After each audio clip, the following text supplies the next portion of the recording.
Sistem pencernaan merupakan serangkaian jaringan organ yang memiliki fungsi untuk mencerna makanan atau sistem yang menerima makanan dari luar dan mempersiapkan untuk diserap oleh tubuh atau proses pencernaan yang terbentang mulai dari mulut sampai anus.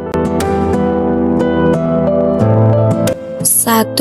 Pencernaan secara mekanis. Pencernaan secara mekanis adalah proses pengubahan makanan dari bentuk besar atau kasar menjadi kecil atau halus. Proses ini terjadi dengan bantuan gigi dan lidah, juga dengan otot lambung. Yang kedua, pencernaan secara kimiawi. Pencernaan secara kimiawi adalah proses pengubahan zat makanan dari bentuk yang kompleks menjadi bentuk yang lebih sederhana dengan bantuan enzim pencernaan. Berikutnya anatomi saluran pencernaan. 1. Rongga mulut, cavitis oris. 2. Faring atau tekak. 3. Esofagus atau kerongkongan. 4. Lambung, gasteter atau ventriculus. 5. Usus halus atau intestinum minor. 6. Usus besar atau intestinum mayor. 7. Rektum, dan yang ke-8 anus. Rongga mulut atau cavitis oris. Rongga mulut merupakan bagian tubuh yang terdiri dari 1. Bibir, terdiri dari bagian atas dan bawah yang saling bergerak sebagai pintu masuk ke rongga mulut. Yang kedua, gigi. Gigi merupakan bagian keras dalam anatomi mulut yang berfungsi untuk mengunyah dan mencerna makanan. Yang ketiga, gusi. Keempat, lidah.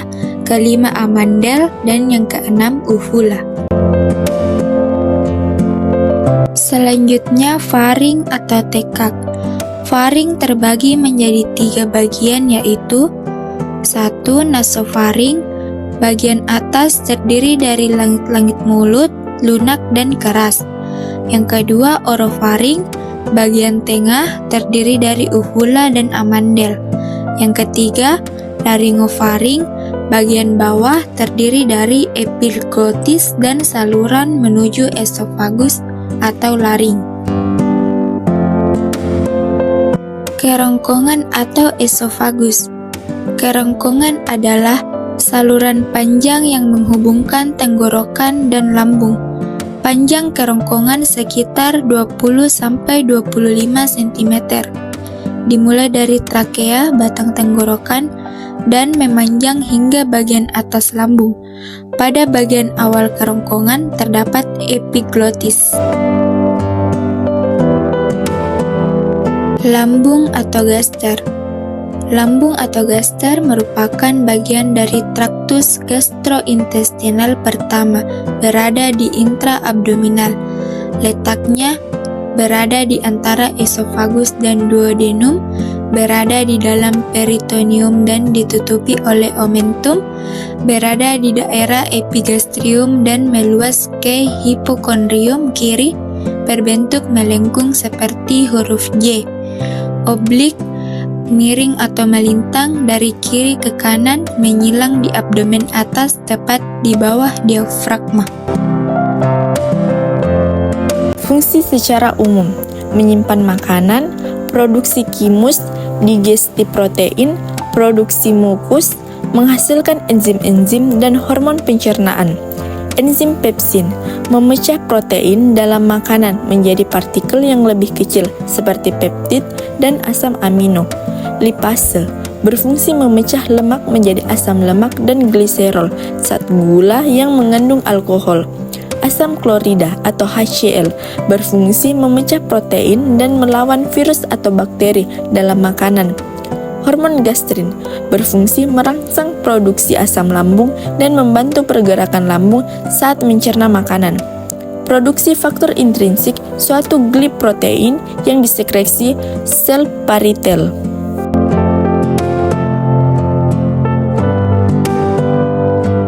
Selanjutnya, usus halus. Usus halus atau yang juga biasa disebut usus kecil adalah bagian dari saluran pencernaan yang terletak di antara lambung dan usus besar.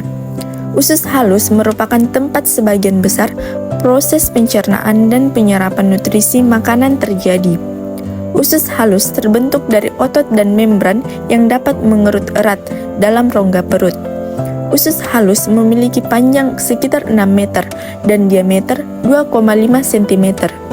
Usus halus terdiri atas 3 bagian, yaitu duodenum, usus 12 jari, jejunum, usus kosong, ileum, usus penyerapan. Sebagian besar proses pencernaan dan penyerapan nutrisi dari makanan dan minuman terjadi di dalam usus halus. Selanjutnya, usus besar. Pengertian usus besar. Usus besar merupakan bagian dari sistem pencernaan tubuh manusia. Organ ini memiliki peran penting untuk menyempurnakan proses pencernaan makanan yang mengelilingi seluruh rongga perut. Organ ini disebut juga dengan kolon, memanjang dari sekum, kantung yang menghubungkan ileum, ujung usus kecil dengan kolon, sampai ke anus. Rektum. Rektum adalah saluran penghubung antara usus besar dengan anus, dari atas ke bawah. Anatomi saluran pencernaan rektum berada di atas anus, bagian bawah usus besar, yang berukuran sekitar 15 cm dan terhubung dengan kolon sigmoid. Fungsi rektum menerima feses dari usus besar dan bisa menampungnya sesaat. Rektum memberikan sinyal kepada anus bahwa ada feses yang harus dikeluarkan, atau sampai kondisi memungkinkan untuk buang air besar. Saat kotoran atau gas masuk ke rektum, sensor tubuh pun mengirim pesan ke otak. Nantinya otak akan memutuskan kapan kotoran atau gas bisa segera keluar.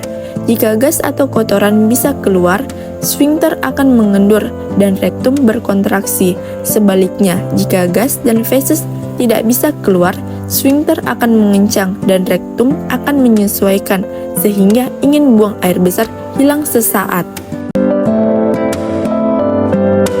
Anus. Anus adalah bagian terakhir dari saluran pencernaan.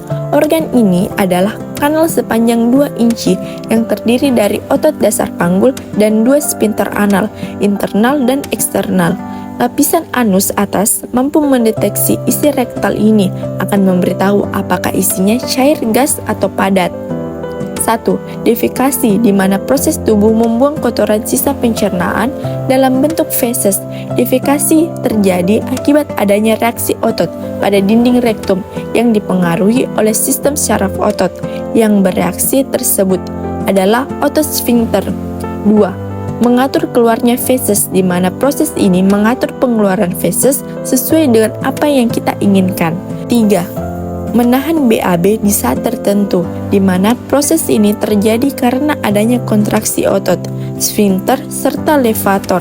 Setelah menerima impuls dari otak, otak mengeluarkan impuls tersebut pada saat kita ingin menahannya.